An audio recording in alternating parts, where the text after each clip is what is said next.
गांव में एक पहाड़ था जिससे गांव वाले हमेशा बचते थे। कभी उसके पास जाने की हिम्मत नहीं करते थे।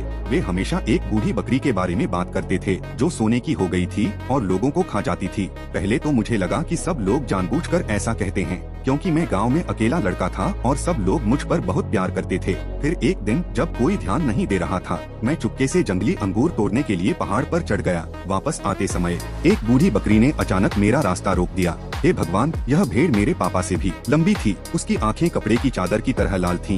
वह मुझे बहुत देर तक ध्यान से देखती रही। फिर अचानक एक झटके के साथ वह मेरे सामने घुटनों के बल बैठ गई, अपना मुंह खोला और एक शैतानी मुस्कान दी। वह मुझसे सिर्फ 2 मीटर दूर थी। उसकी सीधी आंखें बिना पलक झपकाए मुझ पर टिकी थीं। फिर वह धीरे धीरे मेरी तरफ रेंगती हुई आई। मेरी जान चूस रही थी। मैं तुरंत बह गया। घर की ओर लुढ़कता हुआ उसे रोकने की पूरी कोशिश कर रहा था।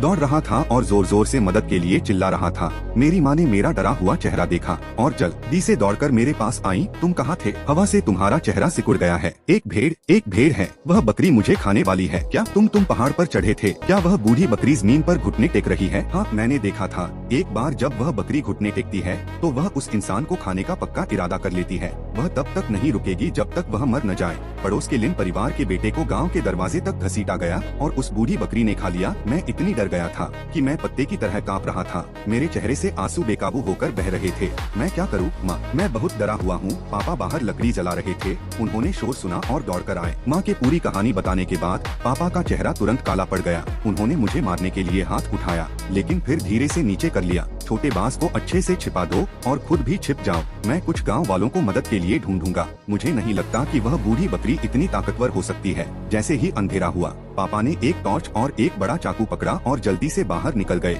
माँ ने मुझे स्टोव पिट में धकेल दिया और जल्दी से अंदर छिपने चली गयी। गांव, जो आमतौर पर रात में हलचल से भरा रहता था, अब अजीब तरह से शांत था। बाहर सिर्फ तेज हवा की आवाज सुनाई दे रही थी। मेरा पूरा शरीर तनाव में था। हर सेकंड ऐसा लग रहा था जैसे खत्म ही न हो। खींचो और खींचो, बेटा, हिलना मत। बूढ़ी बकरियां आमतौर पर रात के पहले पहर में लोगों को खा जाती हैं। वे आधी रात के बाद नहीं आएंगी। जैसे ही मैंने राहत की सांस ली, यह सोचकर कि मैं बिना किसी चोट के बच गया हूँ, दरवाजे से एक धीमी आवाज आई, जैसे किसी ने जोर से लात मारी हो। मैं डर के मारे उछल पड़ा। जल्दी से अपनी आंखें बंद कर ली और अपनी सांस रोक ली। फिर एक जोरदार धमाके के साथ दरवाजा बहुत जोर से खुल गया। तुरंत हवा में खून की तेज बदबू फैल गई। साथ ही जमीन पर खुरों की आवाज भी आई। हाँ, यह वही बूढ़ी बकरी थी। मैंने ध्यान से अपनी आंखें खोली और चांदनी में मैंने देखा कि 4 बकरी के पैर चूल्हे के दरवाजे पर आगे पीछे दौड़ रहे थे। ऐसा लग रहा था कि वह उन्हें ढूंढ नहीं पा रही थी, इसलिए वह और ज्यादा बेचैन हो रही थी। उसकी चाल तेज हो गई और उसकी सांसें भारी हो गईं। मैं खुद पर काबू नहीं रख सका और अचानक मुझे छींक आ गई। उसी पल वह चली गई और मुझे एक बहुत ही डरावनी मुस्कान दी। मैं डर के मारे चीखा और आज्ञाकारी ढंग से चूल्हे में और अंदर तक पहुंचा। उसने मुझे आसानी से बाहर खींच लिया। मेरा शरीर ढीला पड़ गया था। मैं भागने की कोई ताकत नहीं जुटा पा रहा था और बस उसे इधर उधर उछाल सकता था। जल्द ही बूढ़ी बकरी ने मुझे मेरे पीछे जलाने वाली लकड़ी के ढेर पर फेंक दिया। लकड़ी का ढेर बहुत ऊंचा था और मैं खड़ा था। मेरे जोर से धड़कते दिल ने मेरे सिर को दर्द से धड़कने पर मजबूर कर दिया। मेरे पैर कांपने लगे और एक धमाके के साथ मैं फिर से घुटनों के बल बैठ गया। लेकिन बूढ़ी बकरी, जो झपटने के लिए तैयार थी, मेरे घुटनों के बल बैठते ही वहीं जम गई। उसकी गहरी सीधी आंखों में एक अजीब उलझी हुई सी झलक दिख रही थी। पहली नजर में वे इंसानी आंखों जैसी भी लग रही थीं। तभी बाहर शोर मच गया। मेरे पापा गांव वालों के साथ आ रहे थे। बूढ़ी बकरी ने एक पल मुझे घूरा, फिर बिना किसी हिचकिचाहट के मेरी खिड़की से भाग गई। मैं बहुत ज्यादा डर के मारे बेहोश हो गया। सब कुछ काला हो गया और मैं पूरी तरह से बेहोश हो गया। जब मैंने फिर से आंखें खोली तो गांव वाले मेरे चारों ओर जमा हो गए थे। मेरी माँ बिस्तर के पास बैठी थी। उनका चेहरा पहले से ही आंसुओं से भरा हुआ था। छोटे चाकू, मैंने कहा, डरो मत, सब तुम्हारी रक्षा करेंगे। हाँ छोटे चाकू, डरो मत। हमारे गाँव में बहुत सारे मजबूत जवान लड़के हैं। वह चीज भीड़ से डरती है। ज्यादा से ज्यादा सब बारी बारी से तुम्हारे घर पर रह सकते हैं और वह पक्का वापस आने की हिम्मत नहीं करेगी। माँ का मन थोड़ा शांत हुआ। आप सबका शुक्रिया। क्या हम छोटे चाकू को सुबह होने से पहले शहर ले जाएंगे? मेरा दिल एक और झटका नहीं झेल सकता। क्या इसे शहर भेजना सेफ नहीं है? नहीं, यह सेफ नहीं है। चलो सबकी बात मानते हैं और बारी बारी से इसकी रखवाली करते हैं। मैं बहुत डर गया था। मुझे पूरे शरीर में ठंड लग रही थी और मेरी पलकें इतनी भारी लग रही थीं जैसे उन पर 1000 सिक्कों का बोझ हो। मेरा मन यह सोचने का नहीं था कि उन्होंने क्यों कहा कि बूढ़ी बकरी भीड़ से डरती है, या उन्होंने क्यों कहा कि शहर सेफ नहीं है।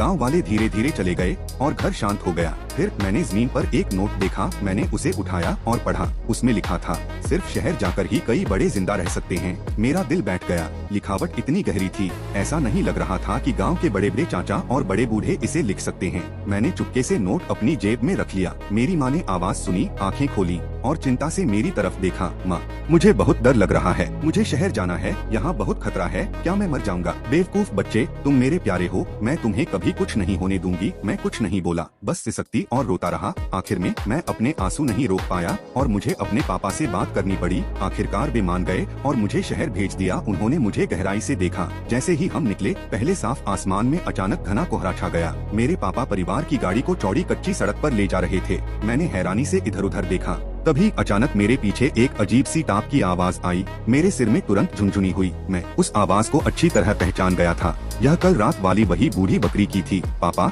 यह वही बूढ़ी बकरी है, यह फिर से हमारा पीछा कर रही है। मेरे पापा का चेहरा सिकुड़ गया और वे गाली देने से खुद को रोक नहीं पाए। मुझे सच में यकीन नहीं हो रहा कि यह बूढ़ी चीज है। यह हमें दिन के उजाले में कैसे ढूंढ सकती है?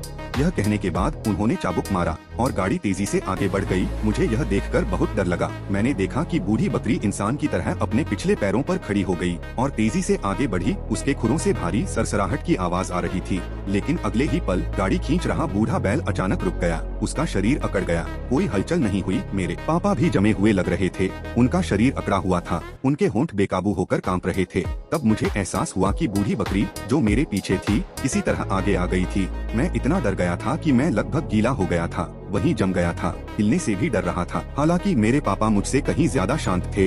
होश में आने के बाद उन्होंने मुझे पकड़ा, गाड़ी से उतारा और जितनी तेजी से हो सका मुझे उठाकर कोहरे में घर वापस ले गए। हम घर की तरफ भागे, वो दिशा जो मुझे याद थी। आखिर में हम गांव में घुस गए। मेरा दिल अभी भी जोर से धड़क रहा था जब मैंने देखा कि गांव के क्लर्क मुझे अजीब नजरों से देख रहे थे। तुम फिर से वापस क्यों आ गए? तुम गए नहीं थे क्या? जरा भी मत कहना। हम सड़क पर फिर से उस बूढ़े बकरे से टकरा गए। चाचाओं के चेहरे तुरंत बदल गए। जब तुम गए थे, गाँव में कुछ हुआ था, कोई मर गया था। गाँव के बूढ़े मुखिया का चेहरा बहुत उदास हो गया। तुम उस बूढ़े बकरे से मिले, उसे किसने मारा? वह एक से ज्यादा बकरे तो नहीं हो सकते थे, है ना? अचानक मुझे एहसास हुआ, पापा, जिस बूढ़े बकरे से हम अभी मिले हैं, वह पहली बार मिलने वाला आदमखोर बकरा नहीं होना चाहिए, क्योंकि उसके मुंह से खून की वो बदबू नहीं आ रही थी। यह सुनकर पापा तुरंत बोले, फिर से कहो। तुम्हें बूढ़े बकरे के मुंह से खून की बदबू आ रही थी? मैंने सिर हिलाया और जब मैं घुटनों के बल बैठा तो बूढ़े बकरे ने अपने पैर फैलाने का सीन डिटेल में बताया। क्या ऐसा हो सकता है कि बूढ़ी बकरी घुटने टेकने से डरती थी और घुटने टेकने से उसे कोई खा नहीं पाएगा? कई लोगों की नजरें मुझ पर पड़ी, लेकिन उनकी नजरें अब पहले जैसी साफ नहीं थीं। इसके बजाय उन्होंने मुझे उन डरावनी बूढ़ी बकरियों के मुकाबले एक बिकने वाली चीज या एक टूल की तरह देखा। अचानक मुझे गांव के चाचाओं और बुजुर्गों से और भी ज्यादा डर लगने लगा। तो घुटने टेकने का मतलब है कि तुम्हें कोई नहीं खाएगा। तुमने पहले क्यों नहीं कहा? अगर यह सच होता तो समझना मुश्किल नहीं होता। उन्होंने ऐसा क्यों कहा? इस बूढ़ी बकरी के साथ क्या हो रहा था? पता चला कि हमारा गांव आसपास के सभी गांवों से ज्यादा अमीर था। इसका क्रेडिट हमारे सालों के मटन बिजनेस को जाता है। हमारा बिजनेस इसलिए इतना सफल था क्योंकि हमारे गांव के मटन की क्वालिटी दूसरी फैक्ट्रियों से कई लेवल ज्यादा थी। कीमत चाहे जो भी हो, हमेशा अमीर लोग इसे खरीदने को तैयार रहते थे। हमारे गांव का मटन इतना अच्छा इसलिए था क्योंकि वे भेड़ों को एक खास समय पर काटते थे। उन्होंने भेड़ों को उसी समय मार डाला जब उन्होंने मेमनों को जन्म दिया। जबकि मेमने घुटनों के बल बैठकर दूध पी रही थीं। उस समय भेड़ें अभी भी अपने बच्चों के साथ कोमल थीं और उनके शरीर से अभी भी दूध की खुशबू आ रही थी। मांस स्वाभाविक रूप से सबसे कोमल और खुशबूदार था। यह सुनकर मुझे अपनी रीढ़ की हड्डी में एक ठंडक महसूस हुई। चलो आज रात पहरा देते हैं और कल हम सब उस बकरी को पकड़ने का कोई तरीका सोचेंगे। लेकिन इस समय मैंने उनकी बातों से सारी उम्मीद खो दी थी। उस समय मैं बस इस गांव को छोड़कर नोट पर बताए गए शहर में जाना चाहता था। ऐसा लग रहा था कि केवल इसी तरह मैं अपनी जान बचा सकता हूँ। रात धीरे धीरे हुई और इस बार उन्होंने मुझे छिपाया नहीं बल्कि मुझे घेर लिया। मेरा छोटा शरीर भीड़ से सुरक्षित था, लेकिन मुझे कोई सुरक्षा महसूस नहीं हुई। मुझे देर से एहसास हुआ कि मुझ में एक तीव्र इच्छा पैदा हो गई थी और जैसे ही यह विचार मेरे दिमाग में आया, मैंने अपनी आंखें घुमाई और बेहोश हो गया। जब मुझे होश आया तो मैंने ऊपर देखा और खुद को घर में कांग एक गर्म ईंट का बिस्तर पर पड़ा पाया। हल्की चांदनी में खिड़की से बूढ़े बकरे की आंखें सीधे मुझे घूर रही थीं। बूढ़े बकरे ने अपनी जीभ बाहर निकाली, मेरी फटी हुई स्किन पर निशाना साधा और ऐसा लग रहा था कि वह मुझ पर झपटकर मुझे खा जाएगा। मैं चीखना चाहता था, लेकिन मैंने पाया कि मैं आवाज नहीं निकाल पा रहा था। इसका दूसरा भाग जल्द आएगा, तब तक चैनल सब्सक्राइब करें।